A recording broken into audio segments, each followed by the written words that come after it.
Hey everybody, I'm back. It's been a few weeks, different hair, same glasses glare, but I'm back and I'm ready to party.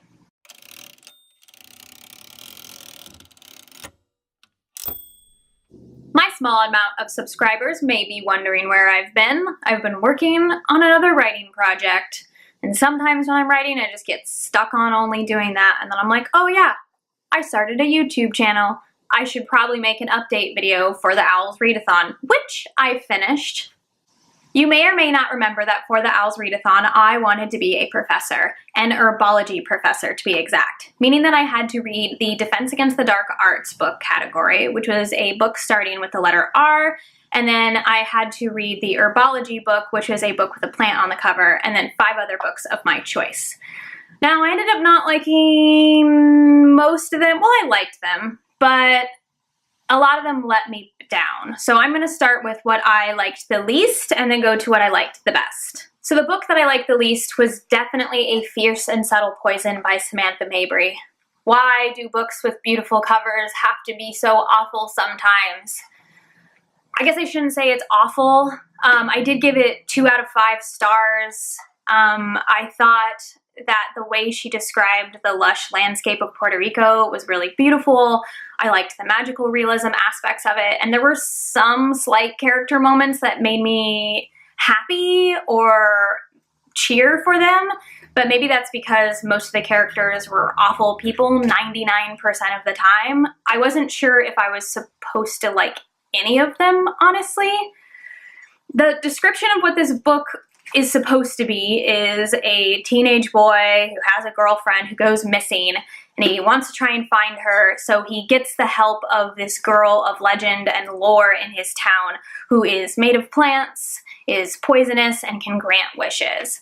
That sounded really good in theory. I just think the execution of it wasn't so great.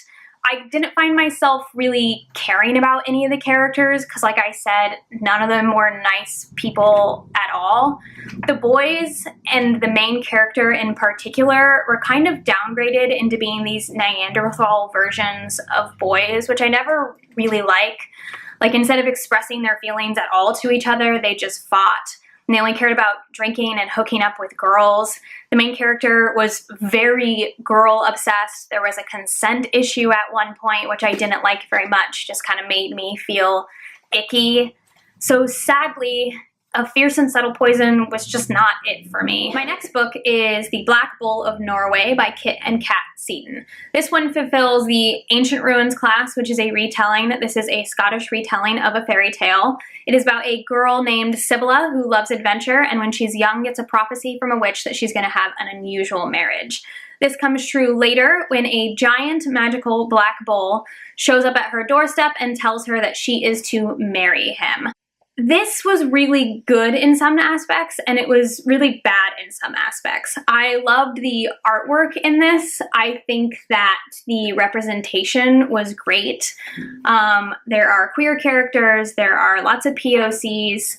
I loved the lore of this. I loved the background story. I loved the magic. I just found myself confused most of the time. I think that the authors wanted to shove a lot into this first volume, and I think it hindered it a little bit. This one could have benefited from turning into 2 volumes and maybe stretching the story out a little bit more, because I wasn't able to follow it very well. And a lot of the time, the dialogue between the characters didn't make a lot of sense because I feel like a lot of exposition was shown that way. I know it is a graphic novel, so it can be a little bit harder to show exposition in a different way, but it just came off disjointed and a little bit weird. I am curious to see where the story is going, so I am going to be picking up the 2nd volume when it comes out, so I'm hopeful. And then here comes Defy Me by Tahereh Mafi. This was for my potions category, which is reading a sequel, and I have to say, this book out of all of them let me down the most. I can't really say why it let me down because it is the 5th book in the Shatter Me series. I just feel like there was a lot of tropes in this that didn't need to be in there and kind of made the writing seem lazy. I still love Tahara, and I still love Juliet, and I still love Warner, and I still love Kenji and all the other characters. So I'm still gonna read the 6th book, but I'm nervous to where this is gonna go and how this series is going to end now. I gave it 3 out of 5 stars, which is the lowest rating I've ever given a Shadow Me book, considering that Ignite Me, the 3rd book in the series, is one of my favorite books of all time. If you want to see my full review full of spoilers, you're welcome to click my Goodreads link down below. I wrote an entire thing about how I feel about this. I am crossing my fingers that the next book will be better, because I believe in Tahara and I believe in her writing, and I think it's so beautiful and so purple and so descriptive. But this book just kinda didn't even feel like a Shatter Me book. If you read Shatter Me series, you'll know what I'm talking about. Otherwise, read it and then maybe you'll know, or maybe don't. Maybe stop at Ignite Me. I'm so sorry. Ooh. And then we have Daisy Jones and the Six by Taylor Jenkins Reid. This one is for the Charms class, which is reading an adult book. Now, earlier this year, I read The 7 Husbands of Evelyn Hugo, and I absolutely loved it. So I thought I would, no doubt, absolutely love this book, which was kind of a mistake on my part. Now, I'm not saying I didn't love this book, or that I hated this book, or that I didn't like it. I think I'm just struggling which amount of stars to give it. I'm going between 3.5 and 4.5. I think my issue is this book sounded really great. It is a book about a fictional band in the 1970s and their rise and fall to fame. It seemed a lot inspired by Fleetwood Mac, and I love Fleetwood Mac, but I just was unaware the format of this book. It's told in an interview format, if you can see right here. So I think I would have very much benefited from listening to this on audiobook. From what I'm seeing online now, that is the better way to consume this book, because it is a full cast of characters, which is awesome. And you get to hear the emotion in their voice and the inflections. So I think I should have possibly done that, because reading this without hearing the character voices, it was a lot of telling and not showing, and I have a hard time with that in books. Now, I think that the writing is beautiful. There's a lot of quotes in this that I would love to share with you, but it would be spoiling some things.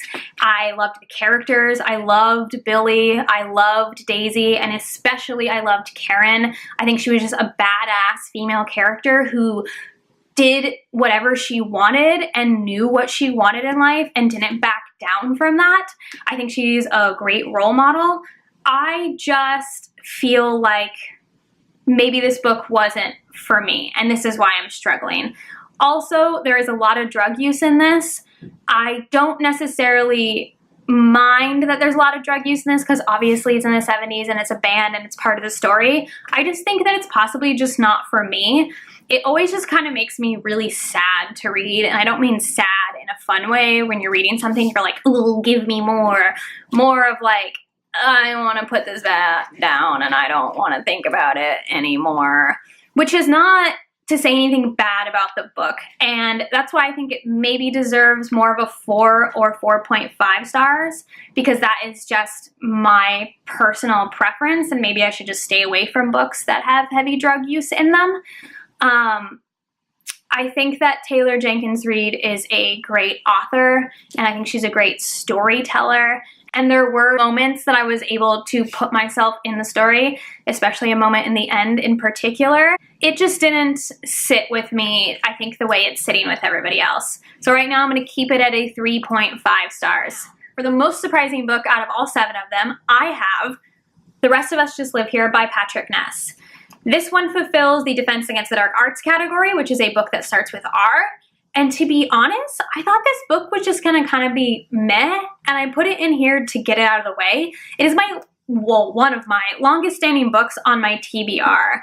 But honestly, this book was really fun. If you don't know what this book is about, it's about a normal kid and his normal friends and his normal family living in a town in the middle of nowhere filled with indie kids.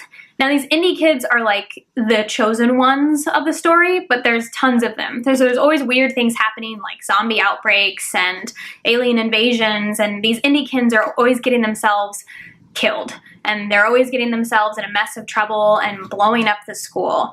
Now, the main character is definitely not an indie kid, and his friends are definitely not indie kids, and they're just trying to live a normal life while there's these wacky things happening around them. And I just thought that was really cool. This book didn't take itself too seriously. I loved the relationship between a lot of the characters, especially the main character and his best friend. There was some wonderful rep in this. There was disability rep. The main character has OCD, which you learn in the very first few pages, so I'm not spoiling anything. There is some LGBT plus rep in this as well, and I think it was done very tastefully and very beautifully. I don't know. This book was just so good and so funny. Like, there were these gags in the beginning of every single chapter where you learned what the indie kids were doing. So it would be like a paragraph of this wild thing that's happening and these people that are trying to take over the world.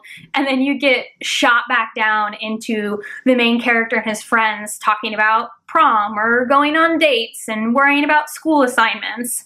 Now, all of the indie kids have crazy names, and I thought it was really funny at one point.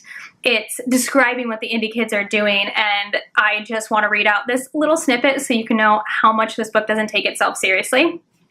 Satchel goes into hiding at an abandoned drive-in with fellow indie kids Finn, Dylan, Finn, Lincoln, Archie, Wisconsin, Finn, Aquamarine, and Finn. I just love this book. I think everybody should read it if they're looking for a quick, fast read. Honestly, way to go, Patrick Ness. Love it, love it, love it. Drum roll, please, for the contemporary choice for Muggle Studies, and that is going to be I Hear the Sunspot by Yuki Fomino. And honestly, I loved this manga. It is 5 out of 5 stars. It is about two boys and their growing relationship together. It is a slow burn romance, which is my favorite. Honestly, it's just kind of a slice of life. It has disability rep in it. One of the main characters has a hearing disability. It is LGBT+. I love it. I think it was tender and it was soft and it was sweet. There were sad moments. There were moments of joy. There were moments that I laughed. It pulled at my heartstrings. I cannot wait to read the second volume. I keep going back to my local bookstore looking for the second volume, but they have not had it out on the shelves, even though they say they have it out on the shelves, so I don't know where it is. I've searched and I've searched and I've searched, and one day it'll come to me. But basically, I loved this book. I kind of knew I was going to love this book, but still, it came as a shock. It came as a delight. It's the best. Everybody read it. Read it. Go get it. Get it online. Go to your local bookstore. Read it, please. And last, but certainly not least, I have my #1 book of the O.W.L.s Readathon. Can you guess what it is? I'm sure you can guess what it is if you've seen my last video, but it's The Princess Bride by William Goldman. 5 out of freaking 5 stars. This was shocking. I knew that I would like it because I love the movie. We all love the movie. If you don't love the movie, what is wrong with you? Get out right now. But I thought I would know everything that happened in this book, but I didn't. This book adds so much more to the story, so much more in fact, that look how many tabs I've put on here. Look at all these tabs. I had to go to the store and buy more colored tabs because I realized there were more things that I needed to mark off in books. Like, I was like, wow, this is a really cool character moment. I should have a tab for character moments. This is great. It's great. It's funny. It's sweet. It's heart-wrenching. It's a little bit confusing because in the very beginning, William Goldman writes as himself. He writes himself as a character, as an author who has once read The Princess Bride, a fictional book, when he was a kid, and now he wants to give it to his son, and then he realizes that The Princess Bride is kind of boring, so he rewrites The Princess Bride, but abridged. It's kind of like the movie, but a little bit different. And let me tell you, William Goldman, writing himself as a character, he made himself an awful person. I kind of hated William Goldman as the character. He was mean to his wife, he was mean to his young son, but that only lasts about 36 pages, and then it finally goes into The Princess Bride. And so when you hit The Princess Bride, it feels like a breath of fresh air, or more so it feels like, you know, it's like really hot in the summer, and then you just like jump into some water. That's kind of what it feels like. It was like, ah, wow. There were so many moments in this book that I absolutely loved. I loved Buttercup. She's kind of dumb in the book, a lot more than she is in the movie, but I think it fit well for how young that she was. She acted rashly and she acted passionately, and her love confessions to Wesley are just heart-wrenching, and I could feel them. I could feel that manic love that the two of them feel for each other. You get background story in this as well, so you get to see why Wesley and Buttercup are in love with each other. If you remember in the movie, it just kind of starts out and they're already in love, but you get the full background story. You get Buttercup growing up. You get to see Wesley living with her at the farm as the farm boy she makes fun of. Not only that, you get the background character for Fezzik, who's the giant, and for Inigo. So there's really a lot more passion in this and a lot more emotion in this. In the movie, everybody knows the quote where Inigo is saying, "My name is Inigo Montoya, you killed my father, prepare to die." You do feel the emotion behind that kind of in the movie. It's more of just a catchphrase that he has, I feel like. But in this, you really, really get to see why that phrase is so important to him and why he needs to kill the Count. Not only that, you get to see how sweet Fezzik is. You get to see why he loves rhymes. You get to hear why he is the way that he is. It's just, this book brings so much more to the story than I thought that there was, and I absolutely loved it. I'm not saying there aren't any faults either. There are definite moments that didn't age well. Some things that were said in this book that I was kind of like, about, and I might lower it 0.5 stars because of that. But otherwise, honestly, 5 out of 5 stars. One of my new favorite books. All right, y'all, I'm done. I finished. I did it. I read all 7 books, meaning that I can participate in Newts this fall. I'm really excited about it. I hope you guys enjoyed this video. Subscribe down below if you liked it. If you want to add anything to my discussion, comment, let me know. I'd love to talk to you. Otherwise, I'll see you next time. Ow! Ow! Why do you do that to me? Why do you do that to me? Huh? Why are you being crazy? Norway by Kit and Kat season.